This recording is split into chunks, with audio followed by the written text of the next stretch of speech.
Paling kalau ada pantun. Jadi sekarang ngaji di mana hari ini Huba Diva? Hari ini insya Allah ngajinya di rumah Mbak Iri. Oh. Benda. Benda. Ayo Mbak Ira. Emang. Aja di Mbak Ira.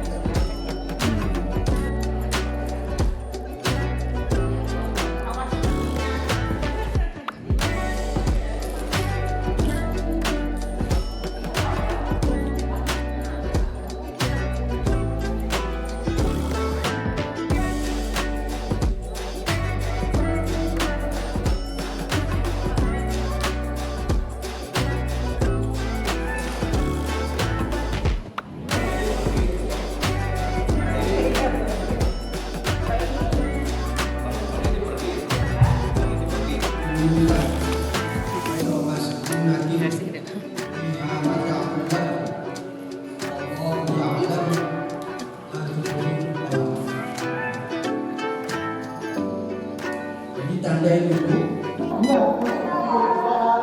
Laisa alaikum junahun an tadkhulu buyutan. Laisa alaikum junahun an tadkhulu buyutan.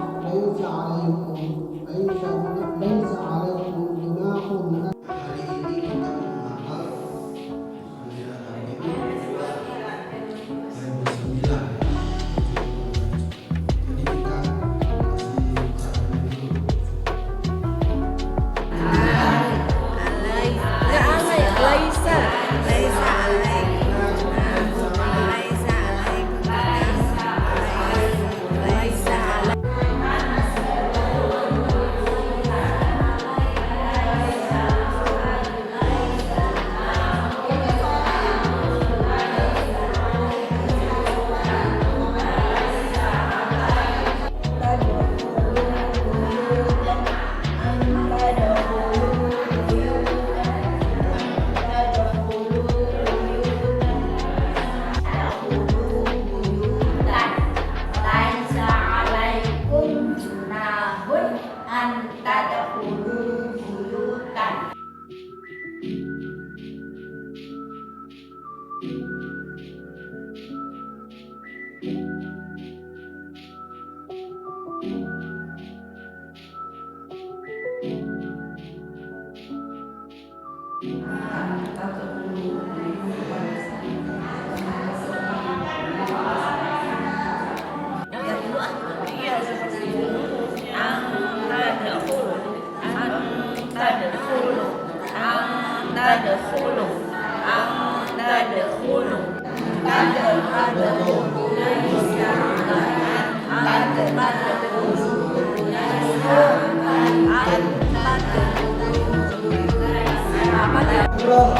Satu kata hari ini apa Bu Emil?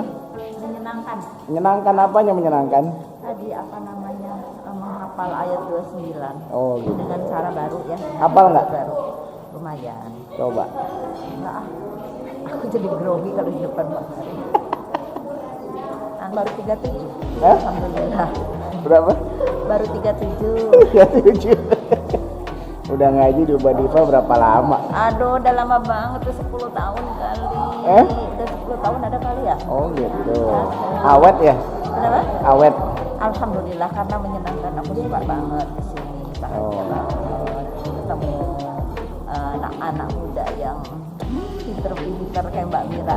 Ustadznya juga pinter, alhamdulillah. Tidak pernah, kenapa nggak dari dulu gitu loh, saya belakangan sih maksudnya. Iya. Kalau yang lain kan sudah dari tahun berapa saya sih, 10 tahun terakhir mungkin ya. Iya. Ya, alhamdulillah. Aku bawa teman banyak, tapi tinggal berapa orang. Maksud di mana? Assalamualaikum warahmatullahi wabarakatuh. Apa kabar semuanya? Baik-baik saja? Oke, begitu saja kira-kira. Kita ketemu lagi di pekajian berikutnya. Bye, bye. Ada aja, tapi qadarullah Allah ngasih nikmat sakit. Alhamdulillah, sekarang udah sehat lagi. Alhamdulillah, bagusnya. Terima kasih semuanya. Sampai ketemu. Assalamualaikum warahmatullahi wabarakatuh. ليس عليكم جناح أن تدخلوا.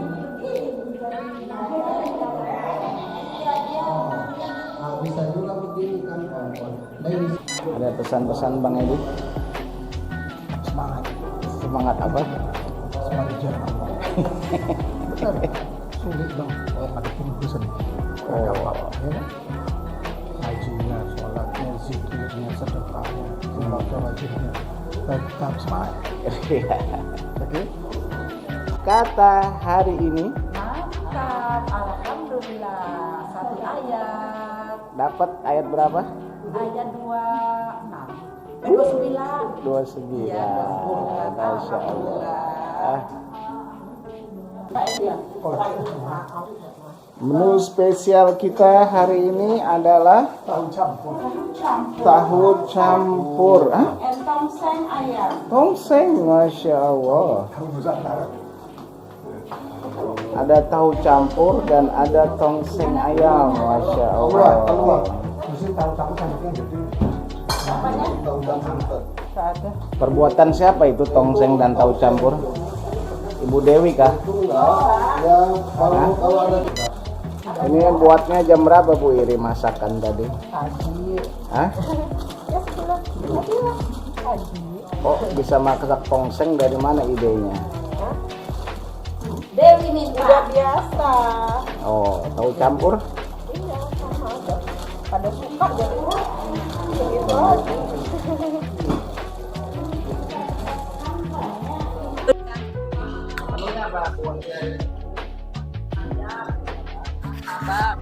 Ada apa? Ya, apa? Tahu campur. Kenapa emang makan? Ayo, kita ayo. Pakai tahu. Mana? Wah, ini makanan yang musuh ini. Tahu campur khas Malang. Surabaya.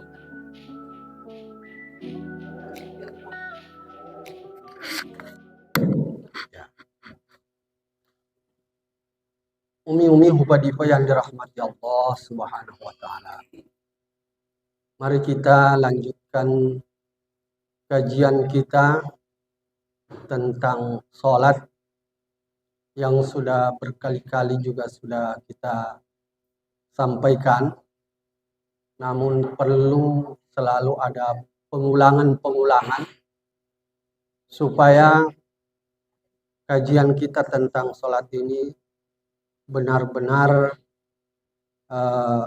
sholat yang dikehendaki oleh Allah Subhanahu wa taala, yaitu sholat yang mendatangkan ridhonya, sholat yang mendatangkan rahmatnya, sholat yang mendatangkan maghfirah. Intinya ada pada sholat. Kalau mau mendapat ridho Allah, sholatlah. Siapa yang mau mendapat rahmat Allah, sholatlah. Siapa yang mau mendapat ampunan Allah, sholatlah. Oleh karena itu, kita mulai dari pertanyaan. Mengapa kita sholat? Mengapa kita sholat? Sebagaimana kita ketahui bahwa sholat ini diterima langsung oleh Rasulullah SAW tanpa melalui perantara malaikat Jibril. Sedangkan kewajiban-kewajiban syariat yang lainnya itu melalui perantara malaikat Jibril dengan membawa wahyu kepada Rasulullah Sallallahu Alaihi Wasallam. Karena itu kalau dipikir-pikir ini sholat ini terlalu amat penting dalam kehidupan manusia. Dapat juga dikatakan bahwa keselamatan manusia dunia dan akhirat dapat dilihat dari seberapa besar, seberapa bernilai sholat yang dilaksanakan. Maka kita bertanya dulu, mengapa kita sholat? Jadi ada yang melaksanakan sholat berdasarkan jawaban terhadap pertanyaan mengapa kita sholat. Ada orang mengatakan kita sholat karena perintah dari Allah Subhanahu wa Ta'ala. Karena itu maka wajib kita melaksanakan sholat. Jawaban seperti ini adalah jawaban syariah, jawaban ilmu syariah.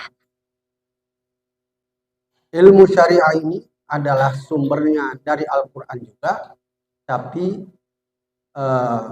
mewujud menjadi ilmu fikih dalam Islam. Wajib, karena perintah dari Allah, maka kita wajib. Nah, inilah yang menggerakkan kita, kebanyakan kita sholat ini karena memandang sholat itu adalah perintah wajib bagi orang Islam, bagi orang beriman. Itu namanya jawaban ilmu syariah. Jawaban ilmu syariah. Sedangkan orang yang menjawab mengatakan bahwa kita sholat itu karena sholat itu adalah kebutuhan. Kebutuhan. Nah, jawaban kebutuhan ini adalah jawaban berdasarkan ilmu thariqah. Ilmu thariqah. Jadi sholat itu adalah kebutuhan manusia. Atau kita butuh melaksanakan sholat.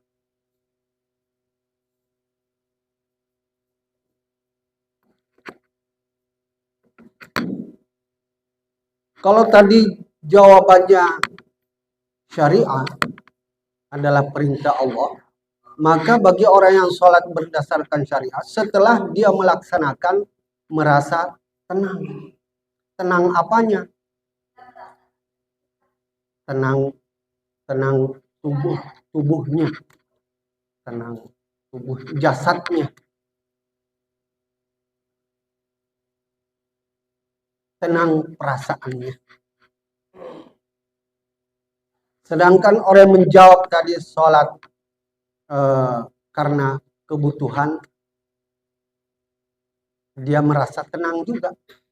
Apanya yang tenang? Tenang jiwanya, tenang pikirannya.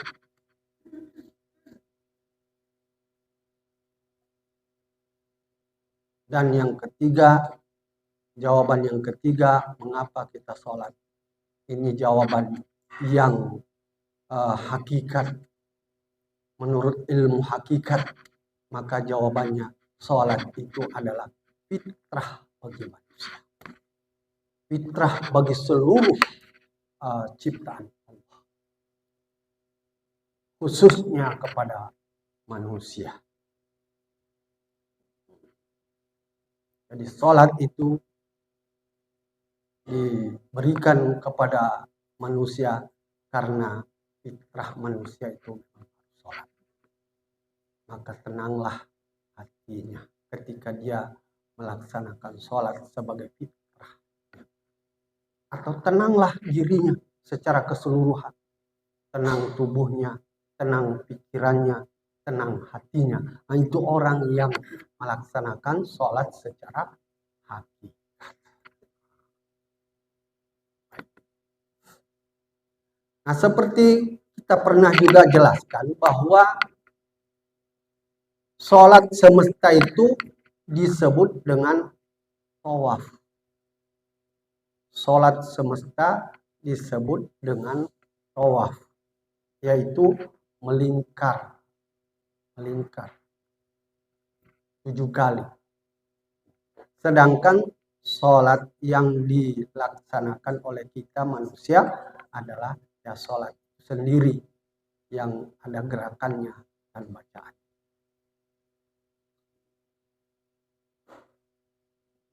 Tawaf. Jadi tawaf itu gerakan semesta atau sholat gerakan semesta. Tawaf.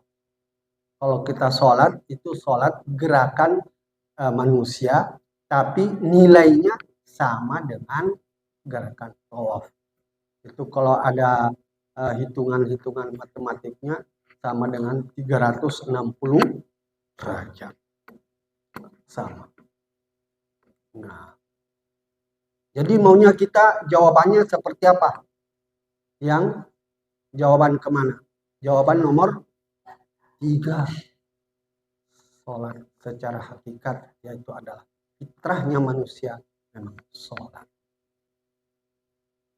Sholat dalam pengertian bahasa adalah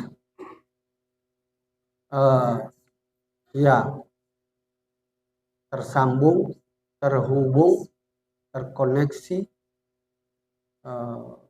apalagi ya berkomunikasi, berhubungan, ya masuk, melebur. Nah, itu secara bahasa. Tapi secara syariat itu adalah gerakan, ucapan diawali dengan niat, takbir, lalu diakhiri dengan salam.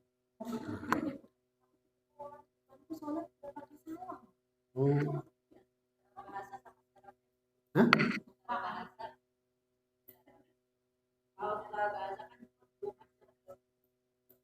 Secara istilah, gerakan ucapan yang diawali dengan niat, takbir, ya.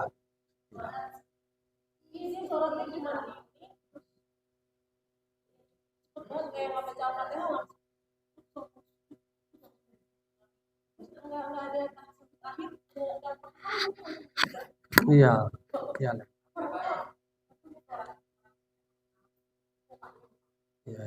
Iya, kita hati-hati juga kalau ada orang yang sholat tidak berdasar syariah. Tuh, salah di syariah pasti juga salah di tarikat. Lebih salah lagi di hakikat. Ya. Baik, kita lanjutkan. Kata Rasulullah Sallallahu Alaihi Wasallam, as-salatu mi'rajul mu'minin. Salat itu mi'rajnya orang-orang beriman.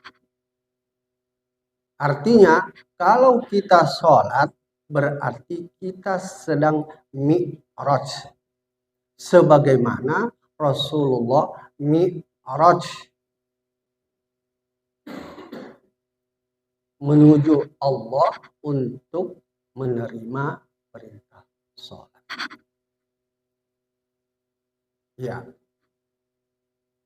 Dan ini betul-betul kita mi'raj. Waktu kita sholat. Kita tidak merasa mi'raj karena belum tahu aja. Ya. Nah, sekarang mudah-mudahan bisa diberitahu. Bahwa ketika kita sholat, kita betul-betul dalam keadaan mi'raj. Mari kita lihat. Gambaran mi'raj yang dilakukan Rasulullah adalah dimulai dengan Isra.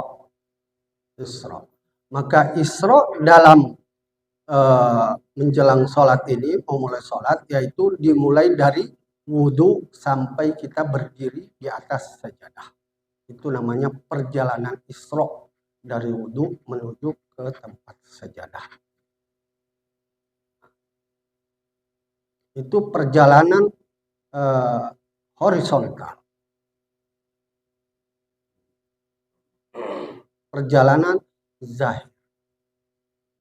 Tapi intinya berangkat dari kesucian diri, karena waktu kita sholat wudhu itu kan kita dalam keadaan suci lahir batin. Nah, itu persyaratan mi'raj itu kita harus suci, ya, suci secara lahir batin. Ditandai dengan wudhu dengan air lambang kesucian. Tidak ada sholat tanpa wudhu. Tidak ada mi'raj tanpa Isra. Nah, begitulah. Nah, mari kita mulai cerita mi'raj. Dalam mi'raj itu riwayatnya bahwa Rasulullah itu melalui 7 langit. Ya kan? 7 langit. Siapa yang hafal nama-nama planet itu? Iya.